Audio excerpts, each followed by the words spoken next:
Cero Madrid Norte. François Congosto. Bueno, pues vamos allá con otro de los temas que les hemos anunciado al principio del programa, para la parte dedicada un poco más a naturaleza, a curiosidades de los hongos. Hoy queremos dedicar este espacio, la Iberozona, a ese curioso mundo de estos seres vivos de la mano de los amigos de la Asociación Iberozoa. Vamos a hablar en los próximos minutos con Jesús Toledano, que es miembro de dicha asociación. Jesús Toledano, ¿qué tal?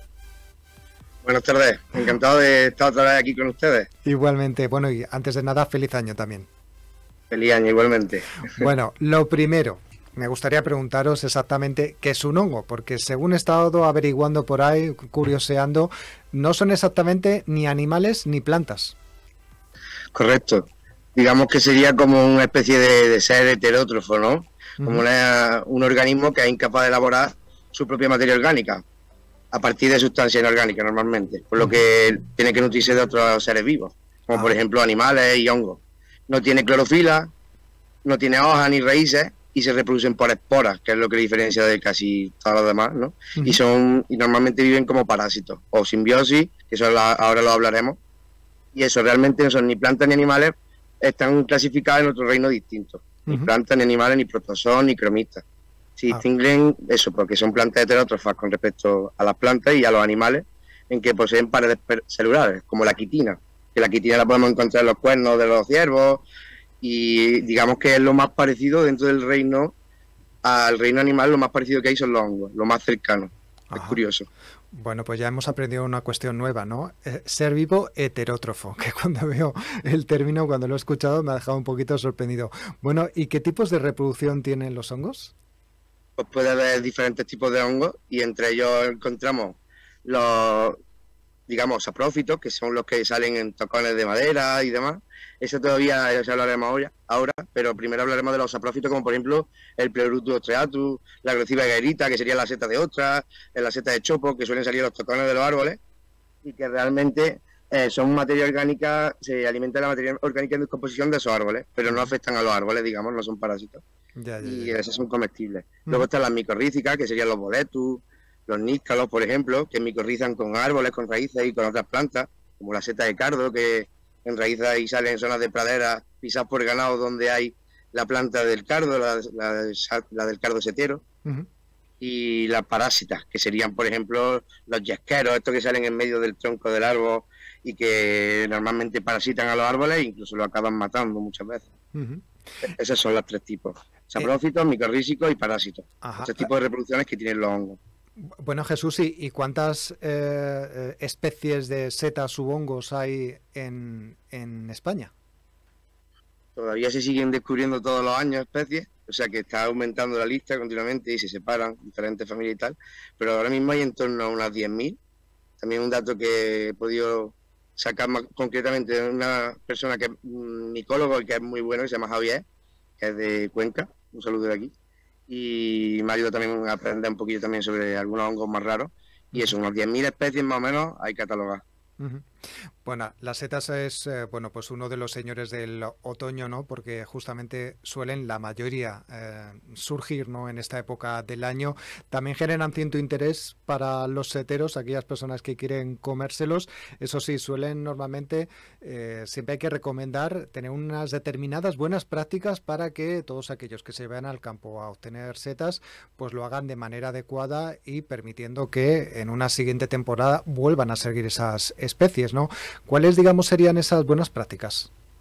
Correcto, eso además es muy importante y que cada vez lo legalicen y lo hagan más formal, como por ejemplo está pasando ya en Madrid, en algunas zonas, en Canencia y demás, y Morcuera, que van a empezar a sacar permisos de los pueblos cercanos, te lo puedes solicitar, con permiso a lo mejor de 5 euros, y tú tienes recolección para ese día entero. O que quieres recolectar 2 días, pues un poco más caro. Que quieres recolectar una cantidad más grande para venderlo, que serían creo que 40 o 30 kilos lo máximo, sería otro tema. Pero es verdad que hay que respetar el tema del campo con las buenas prácticas, porque al final, si no tenemos en cuenta la cesta, no tenemos en cuenta a la hora de recolectarla cuáles se tienen que cortar, cuáles no, y tapar los agujeros.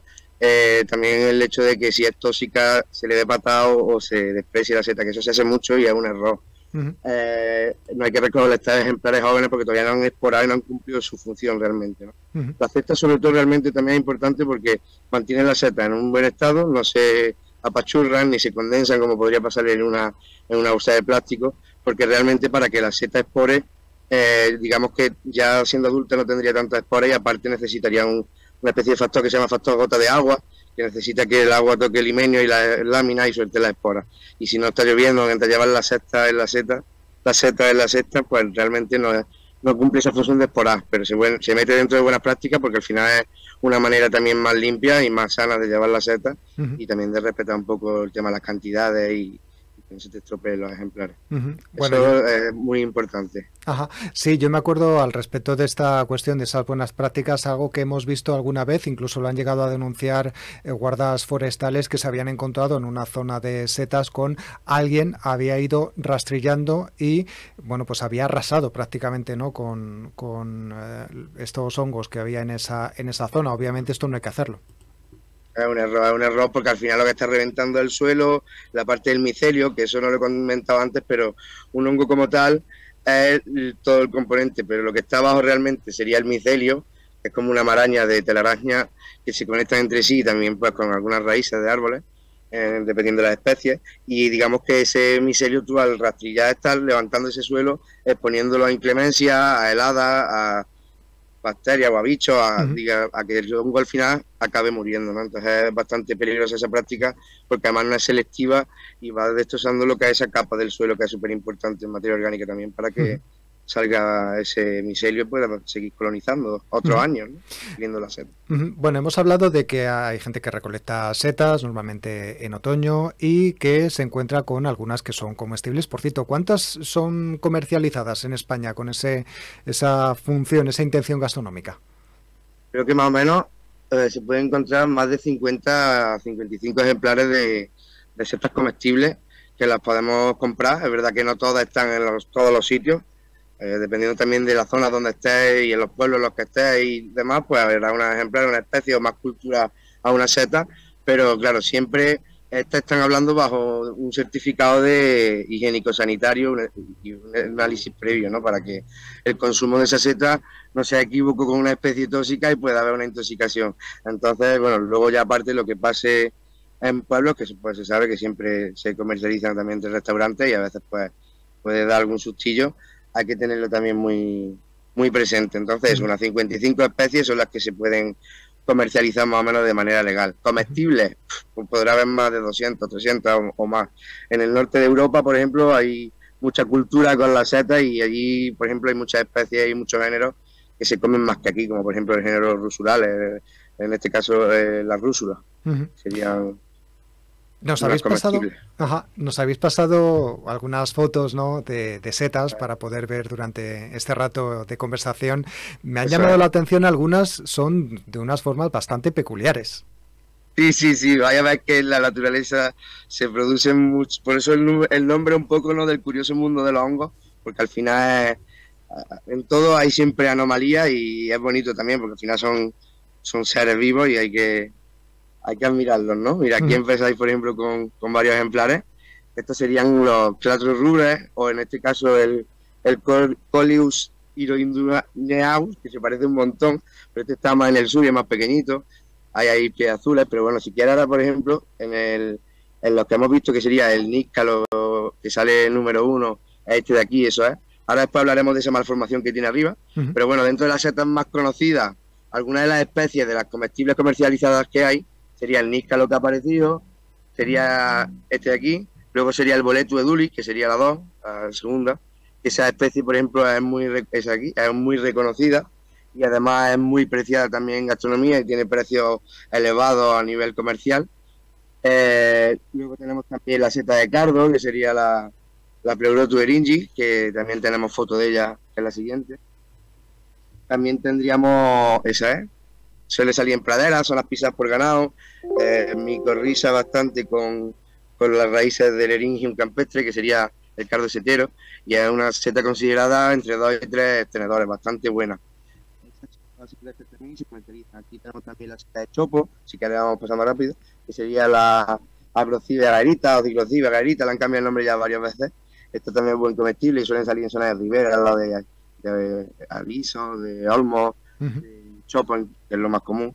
Luego tenemos también los pies azules, que esta de aquí, que también tiene otra anomalía, que luego saldrá más para adelante también porque es una seta bastante curiosa en este ejemplar, pero es bastante comestible y hay que tener cuidado, se puede confundir con cortinario y bueno, pero es bastante, a mí me gusta más que el níscalo.